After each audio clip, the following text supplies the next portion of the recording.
I got one question for you guys before you guys leave. I was thinking when I was on my way over here, I was wondering why I haven't gotten a question from you guys about the Jerry Jones phone. When the Kyrie thing's going on, you guys are quick to ask us questions about that. Hold on. And I don't even want you guys to say nothing. When I watched Kyrie talk and he says, I know who I am, but I want to keep the same energy. We're talking about my people and the things that we've been through.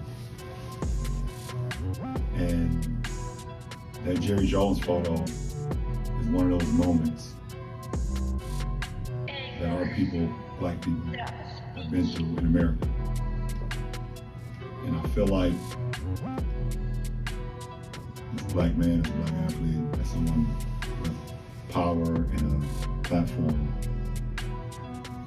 when we do something wrong or something that people don't agree with, it's on every single tabloid, every single news coverage, it's on the bottom ticker, it's action about every single day.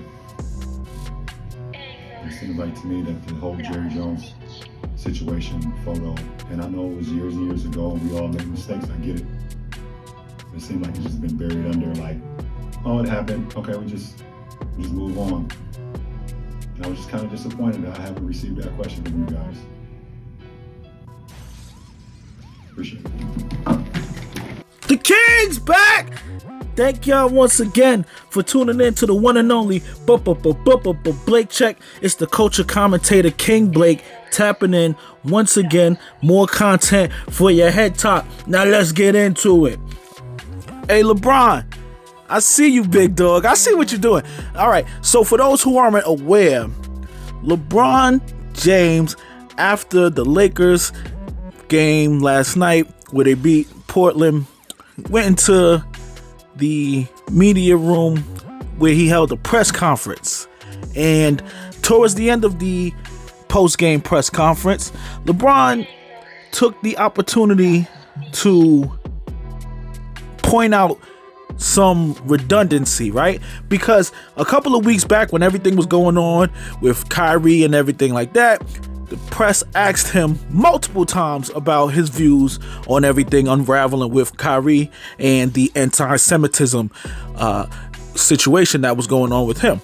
So now, fast forward, LeBron caught a lot of flack from that because me personally, as well as a few other people in the black community, we hated his response when he was asked about it. He basically stepped back from everything and kind of just left Kyrie to be thrown under the bus when it was an issue that a lot of black people, especially Jaylen Brown, spoke out from the Boston Celtics in defense of Kyrie at that time, and a lot of people, black people, was not feeling the way that LeBron handled that situation publicly. So now again, here we are where there's another race-related incident that is bubbling with Jerry Jones, the owner of the Dallas Cowboys. A picture of him came out back from 1950 something, where he was at anti-black rally, pretty much, where they were trying to stop black people from getting into the schools there when they were integrating the schools. Jerry Jones has responded to it, trying to play naive, like he had no idea what was going on. He was like a sophomore in high school at the time. He just happened to walk up and was there, and oh, I didn't know, all of that type of thing, like, right? So we can't really disprove that or say for sure what his intentions were. It was a picture 60 something years ago. So he pretty much has been able to get that swept under the rug almost entirely by the media. And you have people like Stephen A. Smith on ESPN who was quick to jump out there and defend Jerry Jones. Also, just a note, Jerry Jones was one of the main owners who were vocal against Colin Kaepernick and all of the players kneeling during the national anthem, almost to the point where he was saying if any of his players on his team that he owns takes a knee, they would be thrown off the team. This is Jerry Jones. So either way, LeBron doubled down and said, you know, it's interesting how y'all, the media, have not asked me one question about the Jerry Jones incident, But you will be quick to ask me about the Kyrie incident. Now, given two different sports, but we have found out through the media that LeBron is a big Dallas Cowboys fan, and also whenever black people mess up anywhere, especially in sports, they just always want to get a take for what the head nigga in charge thinks about it, right? That's how they kind of view LeBron, as like the HNIC.